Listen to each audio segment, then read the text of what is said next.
Hey guys, let's get more news about Miami Heat, but first, don't forget to subscribe and leave your like. Monday's Heat red, white and pink scrimmage is personal for Udonis Haslem. The Miami Heat's annual red, white and pink game intra-squad scrimmage usually provides the first public glimpse at the roster ahead of the preseason. But the significance of the event extends beyond the basketball court. With the Heat set to hold this year's red, white and pink game on Monday at 6 p.m. at Kaseya Center, proceeds from the scrimmage benefit cancer care and research at Baptist Health Miami Cancer Institute. Cancer patients and survivors will be honored throughout the night. It's encouraging just to see the survivors, Heat icon Udonis Haslem said. When you've dealt with so many losses and people in your family close to you facing that disease, it can be discouraging. So to see the people come together and to see the people who have won the battle against cancer and see the people who have survived and see the people who are here and their families come together, it just continues to give you encouragement. Haslem's father, Johnny Haslem, died in August 2021 after a battle with colon cancer and myeloma, a cancer that develops in the bone marrow. Haslem's mother, Deborah Haslem, died in July 2010 from adrenocortical carcinoma, a rare and aggressive cancer that forms in the adrenal cortex. Haslem's stepmother, Barbara Wooten, died in December from lung cancer. "It's all personal for me," said Haslem, who retired at the end of the 2022-23 season following a 20-year NBA playing career spent entirely with the Heat.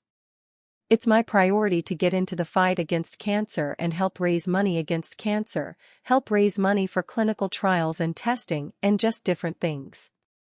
So it's a part of my journey. I feel like that's my village now. I feel comfortable within those people.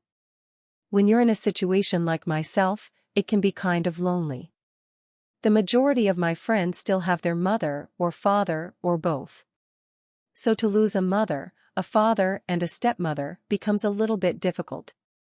But when you're around other people who have not just fought this disease but have won, it's encouraging and it gives you strength to want to push forward and raise money and fight against this disease."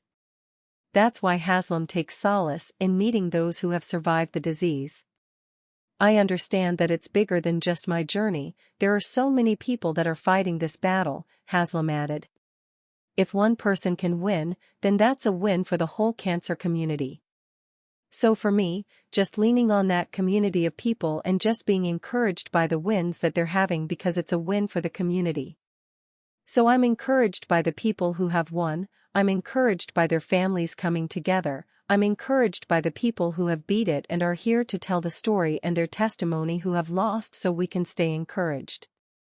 Haslem, who was hired in November to be the Heat's vice president of basketball development just months after his playing career came to an end, has a message for those in the middle of their fight against cancer. "You can win, man," Haslem said. Miami Heat Media Day Survey, most surprising revelations ahead of new season. Max Marshall, Tyler Harrows. When he said that he doesn't care whether he starts or comes off the bench and just wants to win a championship was surprising to hear. Over the past couple of years, Harrow has made it known that he sees himself as a future All-Star and a starter. The fact that he's now open to sacrificing that status and coming off the bench is a boon for Heat fans. Alex Villasis, I have to agree with Max on this one. Before, we've seen Tyler Harrow making comments about wanting to start, average a certain amount of points per game and be in the conversation with the young superstars in the league such as Luka Doncic.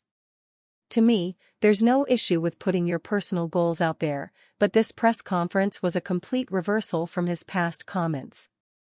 Saying he is ready to play off the ball more and accept any role shows a lot of growth. Daniel Riccio, as much as Harrow's media day approach both surprised and impressed me, I'm going with Jimmy Butler. His no shenanigans approach was the best case scenario for Heat fans.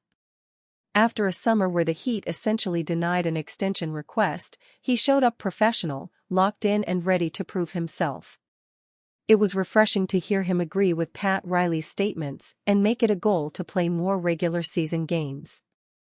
After his legendary dreadlocks and emo look from the last 2 years, he stuck to his regular style. Seeing your leader keep it all business is motivating for the Heat and set the tone for a much-needed redemption season. Stephanie Meadows, Tyler Herro, and Jimmy Butler. Herro came into this media day with a newfound perspective and matureness. His 180 attitude about coming into this new season and what he is focused on was a pleasant surprise. It was nice to hear Tyler be focused on the health of his body, maintaining it, and not worrying so much about the accolades and what his role will be. He is ready for this season, and I am excited to see him fully embrace it and just play basketball and hopefully get us closer to winning a championship. Jimmy Butler was not present last season, and I know it has been said a million times, but it was frustrating. I was happy Pat Riley called him out in his season-ending presser, as I think Butler, despite not paying any mind to what people think, needed to still hear it. Despite being late to media day and wanting to be a character, it was the best idea for him to show up to media day very much and be focused on what matters most, being available and ready to have a bounce-back season. All of what Butler said was very motivating and a breath of fresh air. I always say actions speak louder than words, and I am excited for Jimmy to be back to being the leader that he is. Brennan Sims, Tyler Herro's willingness to play off the ball caught my attention on media day. He's always been one of the best deep-range shooters. Hopefully, he has the volume to confirm that idea this year. It was interesting to hear Boy Wonder speak about adding muscle this offseason.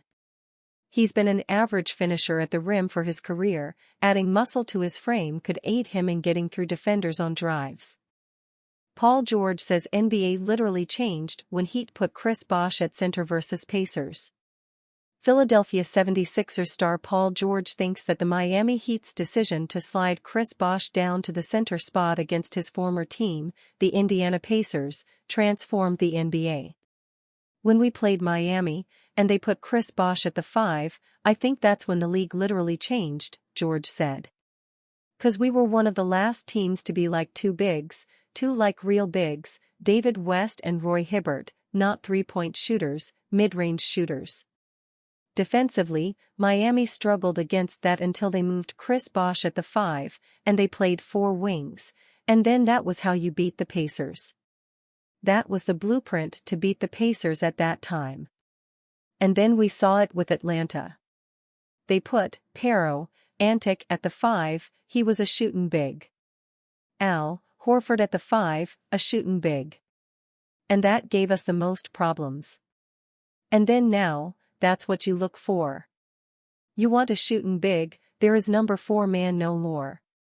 The 4 man is a guard, a wing now. We take a lot of credit. That Indiana Pacers team take a lot of credit for how the game is. When Bosh was a member of the Toronto Raptors earlier on in his NBA career, he hardly attempted shots outside the three-point arc, and that was also the case at the beginning of his tenure in Miami. But with every passing season of his Heat tenure, Bosh seemingly became more comfortable taking and making threes. Ultimately, Bosh averaged at least 1 attempt from three-point range per game in each of his final 4 seasons in Miami. Furthermore, in his last season with the team, the 2015-16 season, he took a career-high 4.2 triples per contest and knocked down 36.5% of them. One needn't look any further than the Boston Celtics squad that won the 2024 NBA title to understand the importance of having bigs who can stretch the floor in today's league. Horford is 38 years old, but he is one of the top floor spacers at his size in the NBA. He knocked down 41.9% of his three-point attempts during the 2023-24 regular season. Kristaps Porzingis was another important big to the Celtics championship puzzle, even if he was sidelined for much of the 2024 NBA playoffs. And you, fan? What do you think of the situation of Paul George? Leave your opinion in the comments.